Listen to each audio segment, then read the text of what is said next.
សួស្តីទាំងអស់គ្នាក្នុងវីដេអូនេះយើងនឹងរៀនរវាងពាក្យថា a number of ហើយនិង the number of ជាមួយនឹងឧទាហរណ៍ជាក់ស្ដែងភាពខុសគ្នាទី1ដែលចម្បងតែម្ដងគឺ a number of បូកជាមួយនឹង plural verb ហើយនិង the number of បូកជាមួយនឹង singular verb ដើម្បីយកកាន់តែច្បាស់យើងគួរតែមើលឧទាហរណ៍ជាក់ស្ដែងតែម្ដង a number of students are late មានន័យថាសិស្សមួយចំនួនគឺគាត់មកយឺតThe number of students is 35 ចំនួនសិស្សដែលគាត់មកហ្នឹងគឺ35នាក់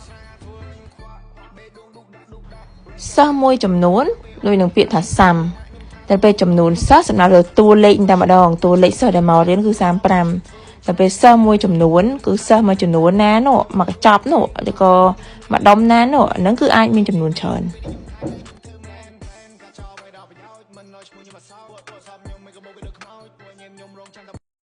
A number of people have arrived. The number of people has increased. មនុស្សមួយចំនួនមកដល់ហើយតែដល់ពេលទី2ចំនួនមនុស្សដែលចូលរួមគឺកើនឡើងជាងមុន A number of cars were parked outside. មានន័យថាឡានមួយចំនួនគឺគាត់ចតនៅក្រៅនឹងឯង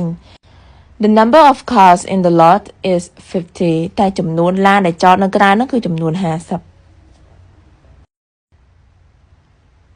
A number of questions were difficult. សំណួរមួយចំនួនដែលសួរខ្ញុំនឹងពិបាកណាស់ខ្ញុំឆ្លើយចេញទេ The number of questions on the test is 20. ហើយចុះសំណួរប្រហែលដែរដែលប្រឡងនឹងអូសំណួរមានសរុបមកគឺ20សំណួរ